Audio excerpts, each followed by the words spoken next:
This is Ashish Tripathi from Mount Data G School, Jhansi. Computer teacher. How are you?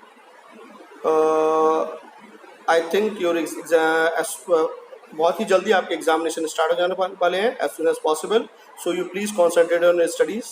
आप अपने exam पर concentrate करें और इसके साथ साथ सारा रिवीजन करें. All the teachers are giving you the revision and take the proper lecture of class 11, proper online classes of each and every teacher. Please attend online classes of each and every teacher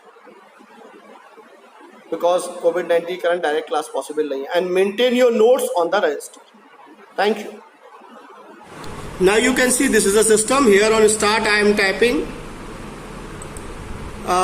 the ideally Python, again a file.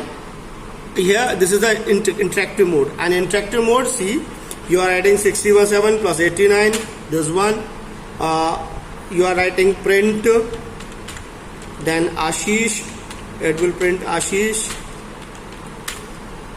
If you are writing type of 78, integer, type of 56, inverted comma में डाल दिया.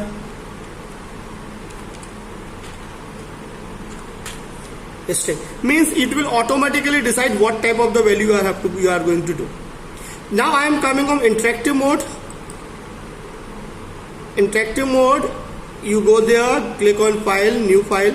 Then again I am going to open a file just I have already prepared. आपको prepare करनी पड़ेगी. Then class, here it is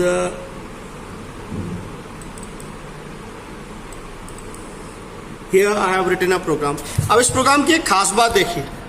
First of all, I have given an input, enter your name, CL input या enter class, and then I have given M1 int, M2 int, M3 int, M4 int, M5 int. यहाँ देखिए आपने class और name और class में you have not specified a type. What type of the data type it is? That means system Python will automatically decide. Python interpreter will automatically decide it is a string type of value. Downward M1, M2, M3, M4, M5, it is a integer type value. Means जब हमने specify किया integer तो इसने integer मान लिया, लेकिन जब हमने स्पेसिफाई ऊपर नहीं किया इनपुट करते समय कि n equal to input enter your name, n equal to input enter your class with section, तो इसने ऑटोमेटिकली डिसाइड कर लिया it is a string type of value. And downward total percentage, so in total it will decide it is an integer type value because and no points will come. But when you give the t into 100 upon 5, it automatically, that means automatically answer will come in point decimal, so it will be float type of value. So it one thing is very much clear to you कि Python or C, like other language C++ and Java, you don't have to define the data type previously.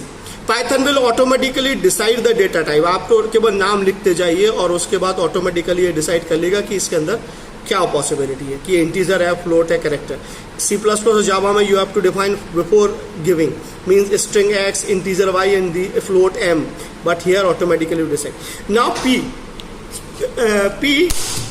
slash n, print n inverted comma t p, and देखिए मैंने last में लिख दिया है slash n passed with grading. Slash n का मतलब ये आपको एन टी पी की वैल्यू एक ही लाइन में देगा और न्यू लाइन एक पास विद ग्रेडेड न्यू लाइन में डाल देगा. बट लाइक अदर लैंग्वेज यहाँ एल्स इफ की जगह एलिफ लिखना पड़ेगा, कोलन पुट करना पड़ेगा. एक और प्रॉब्लम आएगी जो मैं आपके सामने करके बता रहा हूँ, ये है दिस वन. मैंने अगर इसको रन किया प्रोग्राम को, first of all I have to save the program. Okay, source I have save. क्या कह रहा है वो, इंडेंटेड ब्लॉक मीन्स यहाँ आपको इंडेंटेशन देना कंपलसरी, ये कंपलसरी है तब प्रोग्राम चलेगा. यहाँ तक आपके शुरू में elif elif elif, each if और एलिफ के बाद कोई भी कंडीशन, चाहे इफ लगाइए, चाहे वाइल लगाइए, चाहे फॉल लगाइए, चाहे डू वाइल लगाइए, आपको कोलन देना कंपलसरी है. पैरेंथेसिस आप दें या ना दें, it is not necessary. But at last else means, if means condition is true, if false then elif means if the condition is, first condition is false, then it will come on the second condition, the third condition, fourth condition. In the case of if they are all are failing, it will accept the value of else. Else means when all the values are failing, then means it will accept the else. Now I'm running this program, so when I will run the program there is no error, so it will ask the value Ashish. then class 11th B, okay, mass 89, 98, 90, 98.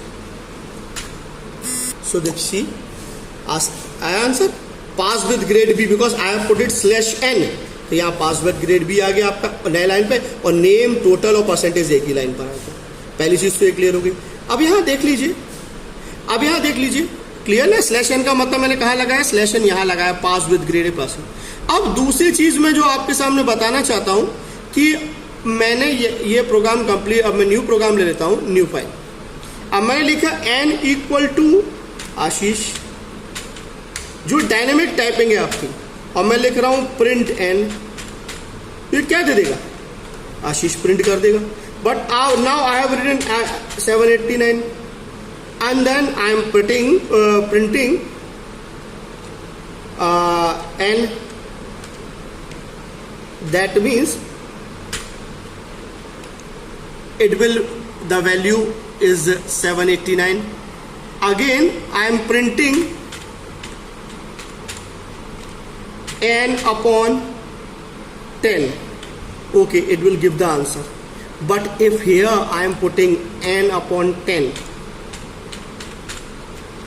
it will give a error because it is a string type. Dynamic typing का मतलब हो जाएगा एक ही type की value में कई values store कर देना। जहां स्ट्रिंग लिया हो वहां 10 से डिवाइड करने का कोई मतलब नहीं है, एरर आ जाएगा। लेकिन 789 में स्ट्रिंग लिया हुआ तो एरर, 789 में अगर मैंने स्ट्रिंग लिया हो तो एरर नहीं आएगा। Now see file, now run the program, it will ask to save the program, run. First of all यही अच्छी क्वालिटी है पाइथन की, आप बिना सेव किए हुए प्रोग्राम को रन ही नहीं कर सकते। मैंने दे दिया इसका नाम TYU, आपने प्रोग्राम रन किया, या एरर आ गया, n देखिए n divided by 10, unsupported operand type for string, मतलब we cannot divide the string। Again I am going back, मैं यहाँ से स्टेटमेंट हटा देता हूँ। हटाने के लिए मुझे कुछ नहीं करना है, I am making it a comment.